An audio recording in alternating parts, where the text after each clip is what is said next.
If your baby's crying is keeping both of you from sleeping, this is the video you need. Japanese parenting has a routine that stops baby crying by working directly with the baby's nervous system. And baby psychology research just explained exactly why it works at a brain level. Western parents have never been taught this.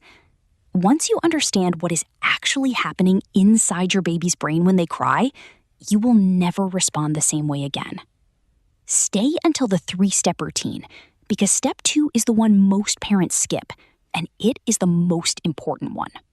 Before we get into the Japanese approach, let me ask you something. When your baby cries, what is your first instinct? Most parents immediately try to stop the crying. Pick up, shush, distract, feed, rock, whatever it takes to make the crying stop as fast as possible. And that instinct comes from love. But here is what baby psychology tells us. The goal of stopping the cry as fast as possible is actually misaligned with what the baby's nervous system needs. And Japanese parents figured this out long before science had the language to explain it. To understand why the Japanese routine works, you first need to understand what is actually happening inside your baby's brain and nervous system when they cry. Because most parents are responding to the sound, not the system. When your baby cries, their amygdala, the brain's threat detection center, has fired a distress signal. That signal activates the sympathetic nervous system. Think of this as the brain's alarm system. Heart rate increases. Cortisol, the stress hormone, releases into the bloodstream. The body enters a state of alert. This is not a behavior. This is a biological survival response. The baby is not crying to communicate a preference. The baby's nervous system is in genuine distress and broadcasting it. Now, here is the critical part that changes everything. The baby's prefrontal cortex, the part of the brain that manages emotions and brings the body back to calm, is not yet developed enough to turn the alarm off by itself. It will not be fully developed for over 20 years. So, the baby's nervous system cannot self-regulate. It can only co-regulate, meaning it borrows calm from the nervous system of the person holding them. This is not a theory. This is documented baby psychology. The baby's brain is biologically designed to use the parent's nervous system as its external regulation system. Now here is where the Japanese approach becomes fascinating. In Japan, there is a parenting concept called mimamoru. It translates directly as to watch over without interfering. And the way Japanese parents apply this to crying is the complete opposite of what most Western parents do. But when you understand what is happening in the baby's nervous system, mimamoru makes complete neurological sense. Most Western parents respond to crying with immediate intervention. The moment the cry starts, the parent moves to stop it. What mimamoru teaches is a brief, intentional pause before responding. Not ignoring, not cry it out. A calm, present, observing pause. The parent remains close, watching, breathing slowly, staying regulated. And here is what that pause does at a neurological level. When a parent rushes to a crying baby in a state of anxiety or stress, their own sympathetic nervous system is activated. Their heart rate is elevated, their breathing is shallow, their muscles are tense. And the baby's nervous system reads all of this instantly, through touch, through heartbeat proximity, through the parent's breathing rhythm. So the parent arrives to calm the baby, but brings their own activated nervous system into the interaction. The baby's amygdala does not calm down. It mirrors the parent's state instead. The crying often escalates. The mimamoru pause gives the parent time to regulate their own nervous system first. Slow the breathing, drop the shoulders, arrive calm. Then pick up the baby.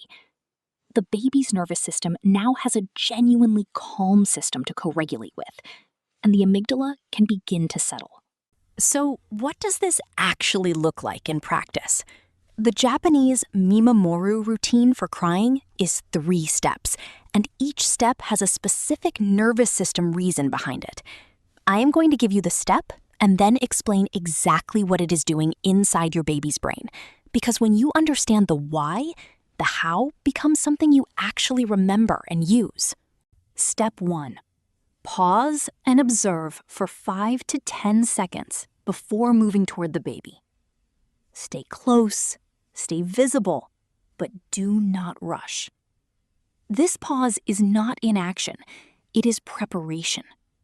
Your nervous system needs these seconds to shift from reactive to regulated. A regulated parent is the most powerful calming tool a baby has access to. Step 2. Regulate yourself before you pick them up. 1 slow breath in for 4 counts. Out for 6. That longer exhale activates your parasympathetic nervous system, your body's genuine calm switch, not just a performance of calm. Drop your shoulders. Soften your grip before you even touch the baby. Your body needs to be genuinely calm because the baby's nervous system will read the truth, not the performance. Step 3. Pick up slowly and hold with full body contact. Not a quick grab, a slow, deliberate, full contact hold, chest to chest if possible. Your heartbeat is one of the most powerful nervous system regulators for a baby. It is the sound they lived inside for 9 months. Slow heartbeat against their body sends a direct biological signal. This environment is safe. The amygdala receives that signal and begins to downregulate the distress response. Now, I want to address something directly, because this is where most parenting advice gets it wrong, and why parents feel like nothing they try actually works. The Western approach to baby crying is mostly focused on techniques to stop the sound. White noise machines, rocking devices, dummies, swaddles. These are not wrong, but they are targeting the output, the crying sound, not the system producing it.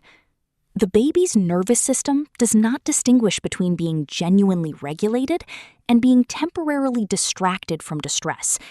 So when the distraction stops, the white noise turns off, the rocking slows down, the dummy falls out, the distress signal is still there. The amygdala was never actually downregulated. It was just briefly overridden.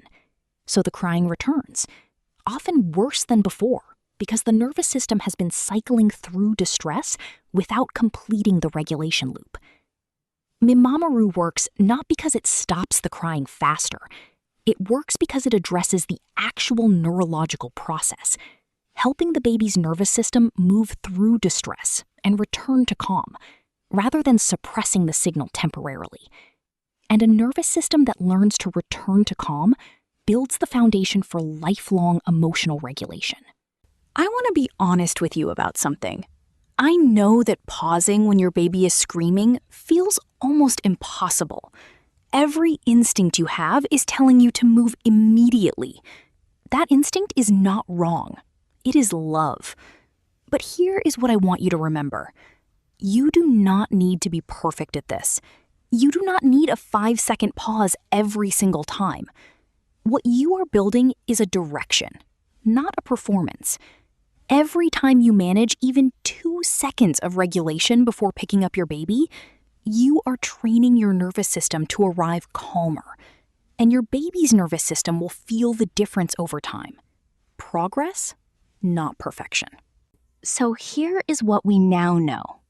Baby crying is not a behavior to stop. It is a nervous system distress signal to regulate. The Japanese concept of mimamoru, watching over without interfering, gives the parent time to regulate their own nervous system before responding. And a regulated parent, arriving at a regulated pace, is the most powerful calming tool a baby's developing brain has access to.